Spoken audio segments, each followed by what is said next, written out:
I'm 19 years old. I've been smoking hookah since I was 8 years old. Yeah, I've been smoking hookah for a very long time. I smoke it very often. I smoke it almost every day.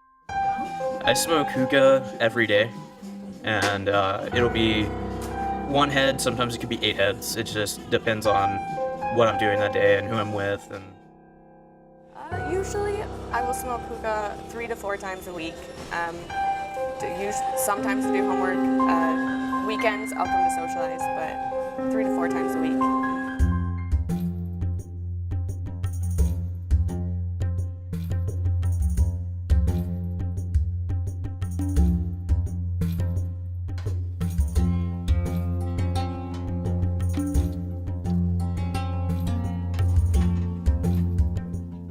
The origins of hookah come back in the day, especially in northern India, where people used hookah for smoking hashish, which is a drug like weed.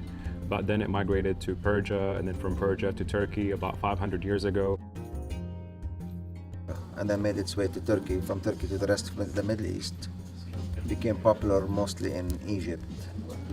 And it wasn't as you know it now. It had just tobacco, they wet it in water and put the coals on top of it. No flavors, it was harsh. Our customers' age range is from 18 until like maybe 40, 50s. But we do see more of the college students and a little bit more of the working people. You gotta be 18 to smoke. We don't have a lot of 18s, mostly college kids. And sometimes during weekdays we have my age, but mostly 20 to 30 years old.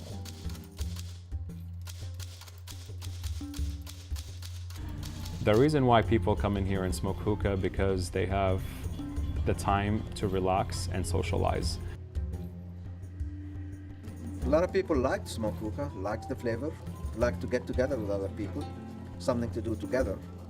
And it's conversational and passes the time. Cheap. I mean, 3 people can sit the all night suck on a hookah. $15. It's cheap. Great entertainment, I think. That's the reason.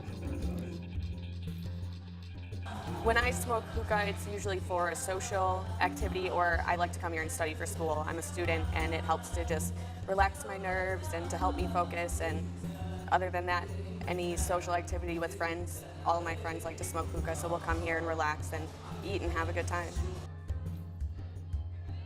It's a social phenomenon. Hopefully, as a lung doctor who deals with the consequences of tobacco, I hope it's a passing fad. But it's a social phenomenon.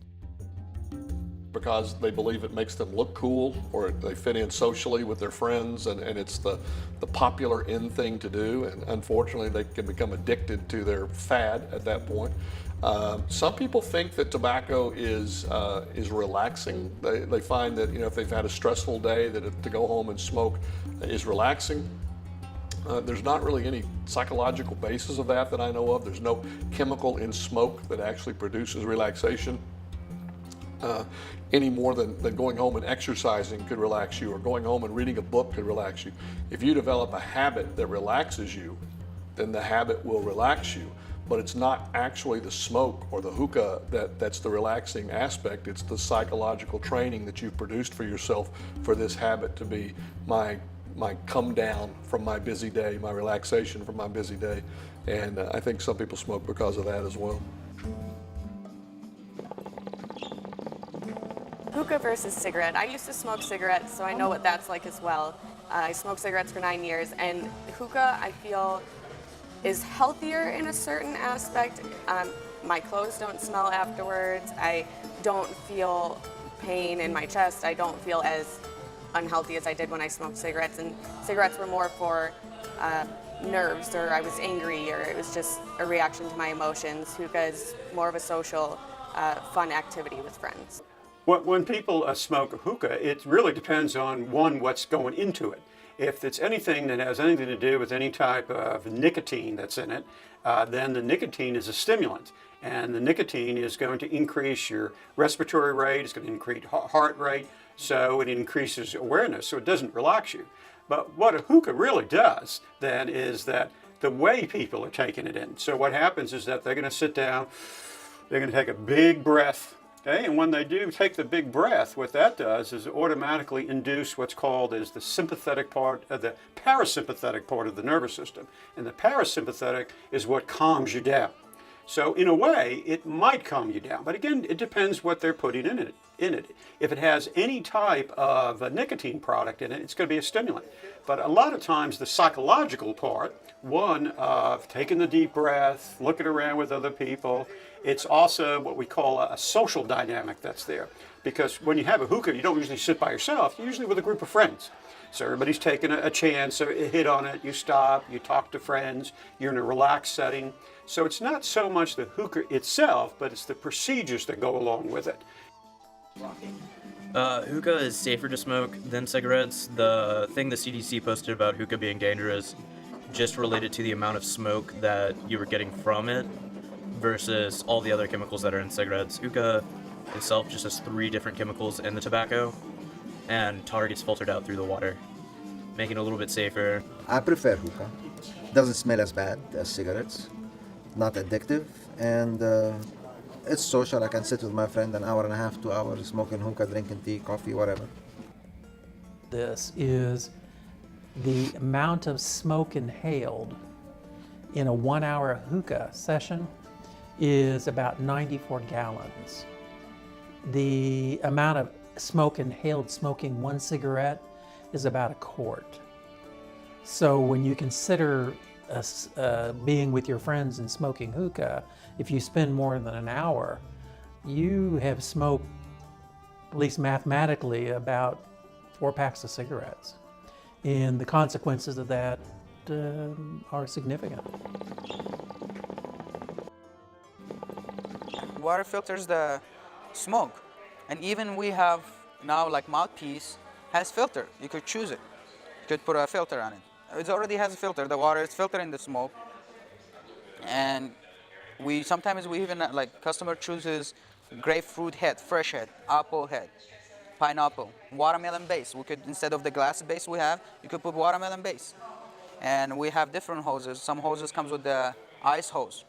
Some of the hookahs comes ice in the base, ice in the top right here. So it makes the smoke more refreshing and cold and flavorable. No, the water does not filter the smoke. That's a myth.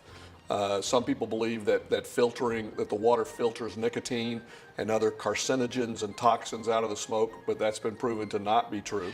And then there are also people who believe that because hookah smoke is cooled through the water, that it's less toxic to the lungs because you're not inhaling hot smoke versus cooler smoke. But the temperature of the smoke really has very little to do with the toxicity. It's the carcinogens and the chemicals.